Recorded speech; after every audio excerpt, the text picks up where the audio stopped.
Does dodging a bullet become a chip on the shoulder? A woman wrote to me the other day about something her father said 50 years ago. He told her she was a pain in the... Well, you can guess. She's a grandmother now. She made her peace with him. She understood him, forgave him, sat with him before he died, and she still hears those words. She still half believes them. So here's the thing, I can't stop turning over. She survived it. She did all the work we're told to do, and the wound is still quietly running the show, which made me wonder, does dodging a bullet just turn it into a chip on the shoulder? We're handed a very simple story about pain. It's a hit or a miss. Either it lands and you're wounded and one day the scar fades, or you dodge it and you walk away clean. We even say it like that, dodged a bullet, as if a near miss costs you nothing.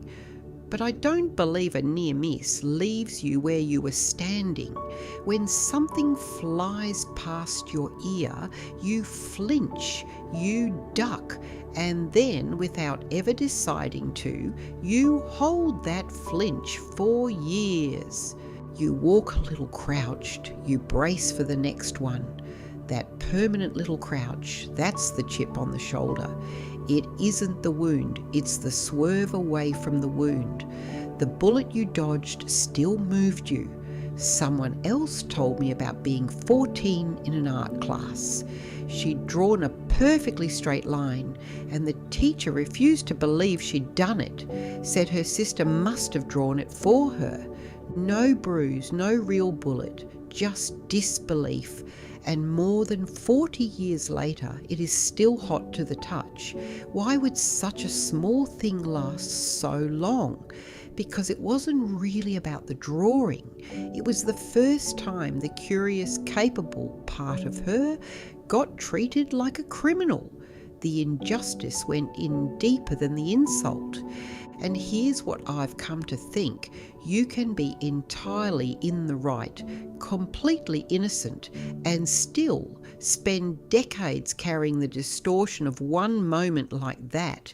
You become someone who braces for the disbelief before it arrives, who quietly underclaims the straight line she actually drew.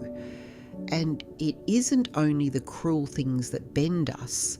Another woman told me her father once said she could be anything she wanted, a beautiful thing to say, and it left her at 57 unable to choose too many flavours, terrified of picking the wrong one.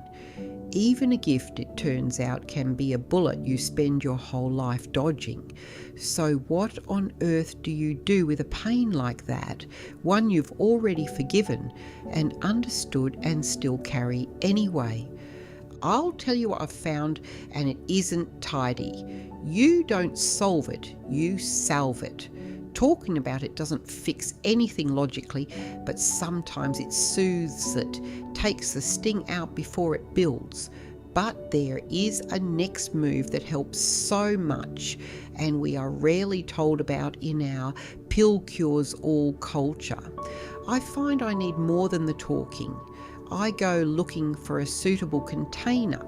We might call it a parking place, somewhere safe enough to set the pain down for a while, somewhere it is not squashed or suffocated, as it is not nothing, somewhere it can be held with care as it recovers. I always know when I haven't found the safe place for my worry or pain, because my dreams start haranguing me. They won't let up until I do. And the only parking places that ever really hold for me aren't earthly, rational ones. They're old myths. They seem to have far more room for the soul to move around in. One is helping me a lot right now, with something happening to someone very close to me. A pain that makes no logical sense. It's the old Arthurian story of Parsifal, a young man trying to find his way and his voice and his own holy grail. Old stories never tell you what to do, but there's a heartbeat inside them that speaks the language of the soul and of grief better than any logic can. A man wrote to me who had contained and repackaged his pain for years until something cracked it wide open, and now he can't contain it anymore, and he's stopped trying. It just arises, he said, when something reminds him, and he sits with it and lets it flow, never ending some days, and other days his word, beautiful as though it had finally found its own freedom. So how does our garden grow? Not in spite of the wounds from them, the dodged bullets, the chips, the parking places, the borrowed old myths. That's the soil. We don't get to be people who are never shot at.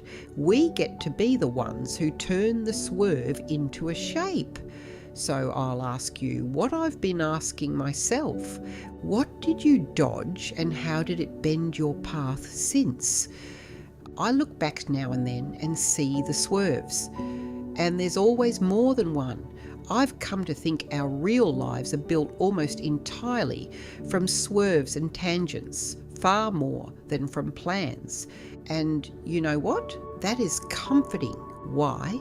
Because we can stop carrying resentment, even if subconsciously, that our life path was someone else's fault, when in fact it was just how life is. And you did it well, especially if you found a way to put yourself to creative tasks. Your heroic act isn't just surviving. The scars are proof of your capacity to embrace what life hands you, not proof of damage. You revive, you regenerate, you have the grit and the faith to do it.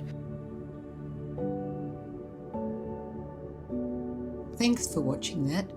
That little passage is from the book I'm writing at the moment, and it only exists because of you.